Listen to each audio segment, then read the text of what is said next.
Welcome to Last Minute Lecture. This free chapter overview is designed to help students review and understand key concepts. These summaries supplement, not replace, the original textbook and may not be redistributed or resold. For complete coverage, always consult the official text.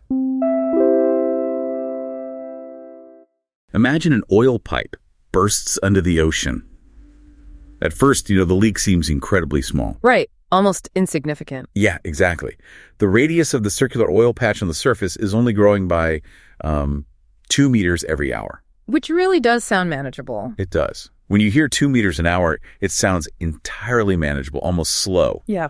But what if I told you that by tomorrow, that exact same manageable leak will be expanding its area by thousands of square meters every single hour? Creating an absolute, exponential environmental disaster. Right. It is a terrifying reality. And it perfectly illustrates the difference between simply observing a single rate of change and understanding how multiple interconnected rates of change behave in the physical world. I mean, a constant slow increase in one dimension can trigger a massive accelerating explosion in another. Precisely. And that mathematical reality is exactly what we are getting into today. Think of us as your personal mathematical guides, because we are doing a deep dive into the concepts of further differentiation. Specifically, we are tracing the logic of Chapter 8 from the Cambridge International AS and A-Level Mathematics Pure Mathematics 1 coursebook. We're taking the calculus you already know and, pushing it to the absolute limit. In your previous studies, you mastered the raw mechanics. You learned how to take a function, apply the rules, and find its derivative. Right, finding the gradient. Exactly. But having a derivative is just having a tool. Further differentiation is about what you actually do with that tool. Okay, let's unpack this. Because learning basic differentiation is kind of like learning the mechanics of steering a car in an empty parking lot. That's a great way to put it. You turn the wheel left, the car goes left. It's safe, it's isolated. But today, we are leaving that parking lot. We are merging onto a crowded highway. Yeah, navigating rush hour traffic and actually using the vehicle to reach a destination. We're looking at how doctors calculate the exact time a drug's concentration peaks in your bloodstream. Or how engineers minimize materials to save millions in manufacturing. It's all about the real world.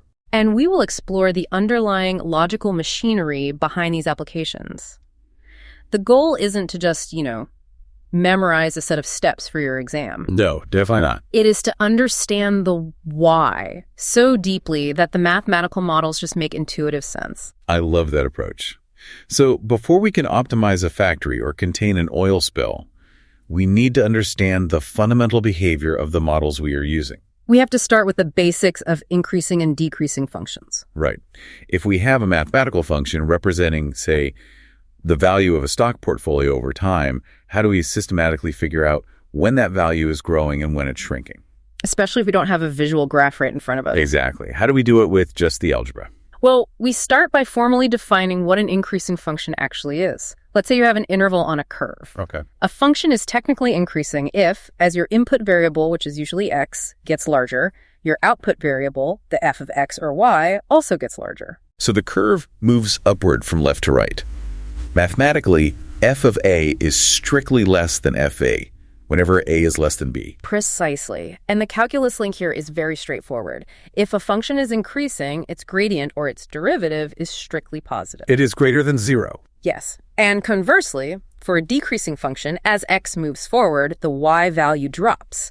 The derivative is strictly negative. It is less than 0. So if I'm looking at my stock portfolio, a positive derivative just means my money is going up, right? That's the idea, yes. But how do we find exactly when the stock starts crashing using algebra? Like, what's the actual process? Let's walk through worked example 8.1 from the coursebook to see how this works in practice. Okay, I'm ready. Let's say you were working with the cubic function. Y equals x cubed minus x squared minus 8x minus 2. Step 1 is always to find the derivative. Which, using the basic power rule, would be 3x squared minus 2x minus 8. Exactly. Now, step 2.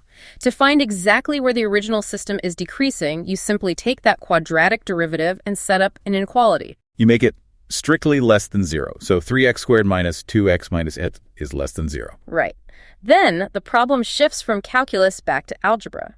You are essentially solving a quadratic inequality. Step 3, We factor that quadratic. And when you factor it, you get 3x plus 4 multiplied by x minus 2 is less than 0. So for step 4, we identify the roots or the critical values, which are negative 4/3 and positive 2. Yes. And the logic here is that because it's a U-shaped parabola dipping below the x-axis, the function is strictly decreasing in the specific region between those two numbers. Between negative 4/3 and 2. Got it. If we connect this to the bigger picture, finding these intervals is the first step in taking control of a mathematical model. You are taking the seemingly chaotic, curved behavior of a complex system and cleanly slicing it into neat, predictable zones of growth and decay. Perfectly said. So we know how to find the zones where the slope is positive and the zones where the slope is negative. But that naturally leads us to the next section of Chapter 8. Stationary points. Right. What happens in that exact split-second transition between the two zones? Well, those boundary lines are what we call stationary points, or turning points. Logically, if an increasing zone has a positive gradient and a decreasing zone has a negative gradient, the transition between them must pass through a gradient of exactly 0. Exactly. At a stationary point, the slope is completely flat. Let E over dx equals 0. And mathematically, there are 3 distinct types of these stationary points, right? Maximums, minimums, and points of inflection. Yes. And we can test which one is which using the first derivative test. Oh, is that what? You test the nature of these points by checking the gradient sign just slightly to the left of your boundary line and then just slightly to the right of it. Oh, this makes perfect physical sense. It's exactly like throwing a ball straight up in the air. Oh, so? Well, while the ball is rising, the slope of its height over time is positive. But right at the absolute peak of its arc, for a fraction of a millisecond, its speed is 0 before gravity pulls it back down. Creating a negative slope. Right. Positive, then 0, then negative. That sequence guarantees you found a maximum stationary point. That is a highly accurate physical analogy. And a minimum point is simply the inverse. Like riding a bike down into a valley. Yes. Your slope is negative as you descend. At the very bottom, your gradient hits 0. Then, as you pedal up the next hill, your slope turns positive. Negative, 0, positive. That guarantees a minimum. But then we have the third type, the point of inflection. And this one always trips people up, doesn't it? It does, because it doesn't create a peak or a valley. It's a point where the gradient hits 0, but then the curve continues going in the exact same vertical direction it was already heading. So it might go positive, 0, and then positive again. Exactly, or negative, 0, negative. Yeah. It is a shifting concavity without a change in overall direction. The best way to picture a point of inflection is imagine driving a car down a winding road shaped like the letter S. As you navigate the top curve of the S, you're turning your wheel left. As you hit the bottom curve, you turn it right. But right in the middle, there's a split second where your steering wheel is perfectly straight. Your slope is 0. Yeah. You haven't stopped moving forward. Your direction hasn't reversed, but the bending of your path has shifted. That moment is your point of inflection. A brilliant way to conceptualize it. So the first derivative test gives us a reliable way to map these points manually. It's reliable, sure. But let's be honest, checking the slope on the left and right sides of a point is mathematically tedious. It can be very time-consuming. Especially if your derivative is a massive, complex equation. Is there a faster way? Yes, there is. And this brings us to section 8.3, the second derivative test. A shortcut. Exactly. The second derivative, which we write as d squared y over dx squared, is simply the rate of change of the gradient itself. So it's like the derivative of the derivative. Yes. So let's revisit your analogy of the ball thrown into the air, the maximum point. As the ball goes up, the slope is positive. But as it approaches that peak, the slope gets smaller and smaller until it hits 0, and then it continues to drop into negative numbers as it falls. So the value of the slope is constantly dropping. It's steadily decreasing the entire time. Exactly, because the slope itself is getting smaller. Its rate of change, the second derivative, must be negative. It must be less than 0. Okay, wait. Here's where it gets really interesting. Yeah. Because when you first learn this, it feels completely backwards. It is a very common student misconception. I mean, why does a negative second derivative mean a maximum point? It sounds wrong. We're so used to positive means high and negative means low. You have to remember what we are actually measuring. We aren't measuring the height of the graph. The original E value tells you the height. Right, okay. The second derivative measures the behavior of the curve's slope. A decreasing slope is what creates a peak. It forms a roof. Oh, I see. And for a minimum point, the slope transitions from a steep negative drop, levels out to 0, and then rises to a positive climb. Yes. Because the slope is getting larger, going from negative to positive, the second derivative must be positive, greater than 0. It carves out the shape of a valley. This raises an important question, though. What if you plug your x value into the second derivative and it equals exactly 0? Oh, well then it's not negative, so it's not a max. And it's not positive, so it's not a min. Correct. If the second derivative equals 0, the test is mathematically inconclusive. So the shortcut fails. It does. It could be a maximum, a minimum, or a point of inflection. When that happens, you must revert to the first derivative test. That is a crucial survival tip for the exam. Don't just guess if you get a 0. Okay, so we've figured out how to mathematically hunt down these abstract peaks and valleys. But now we take these abstract stationary points off the graph paper and apply them to physical reality. Practical maximum and minimum problems. This is the stuff I love. Let's walk through work example 8.6, the cuboid. We want to optimize the volume of a solid cuboid, a rectangular box, with a fixed surface area of exactly 100 square centimeters. So we have 100 square centimeters of material, and we want to build a box that holds the absolute maximum possible volume. And we are given that the box has a square base. Step 1 is writing the surface area formula. Okay, the area of the square top and bottom is 2x squared, plus the 4 sides, which is 4xh. Correct. So our constraint equation is 2x squared plus 4xh equals 100. But our ultimate goal is to maximize the volume, right? And the volume formula is v equals x squared times h. Yes, that is our target equation. Wait, why go through the massive hassle of isolating h in step 2? Why can't we just differentiate with both x and h in the volume equation right now? That is the core limitation at this level of calculus. We can only differentiate with respect to one variable at a time. Oh, because x and h are two independent variables changing at the same time. Exactly, making algebraic substitution a crucial survival skill for these problems. You take your surface area constraint and isolate the height, hh. So a bit of algebra h equals 25 over x minus 0.5x. Step 3 is substituting this expression into the volume formula. So v equals x squared multiplied by the quantity 25 over x minus 0.5x. Which simplifies to v equals 25x minus 0.5x cubed.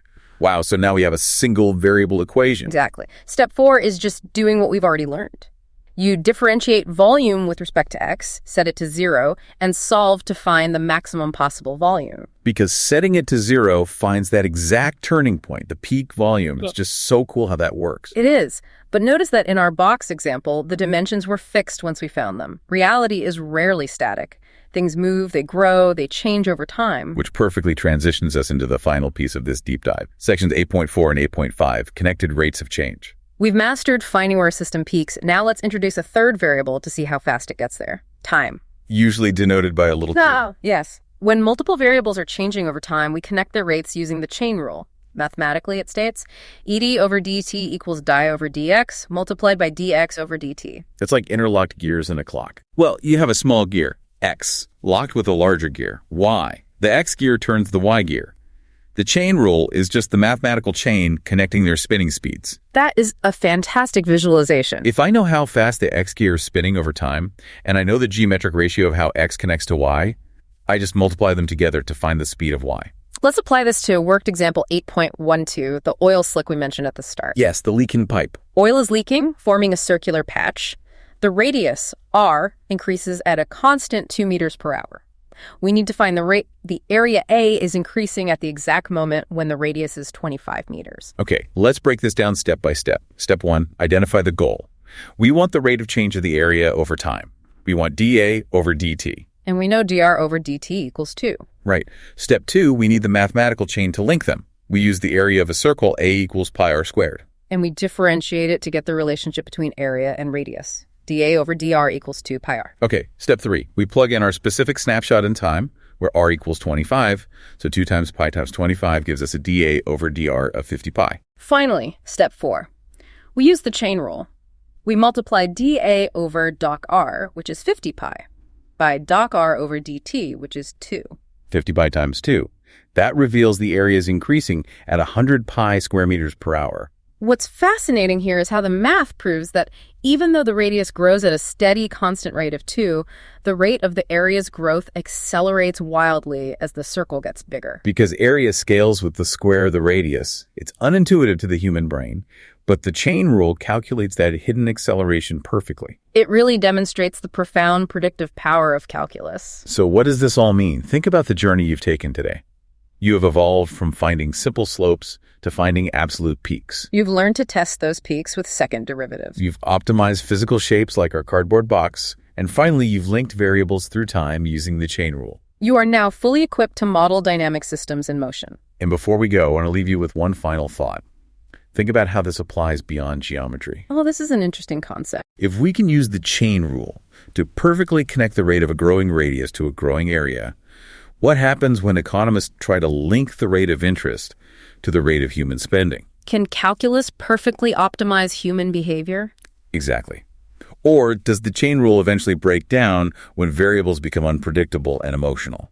It's something really profound to think about as you study. Mathematics is powerful, but human nature is a highly complex variable. Very true. Well, that is all the time we have. A massive thank you specifically from the Last Minute Lecture team for tuning in. We hope this breakdown has been helpful. You've got the logic, you've got the steps, and you are ready to completely crush your pure Mathematics 1 exams. Good luck out there in the traffic, and we'll see you next time.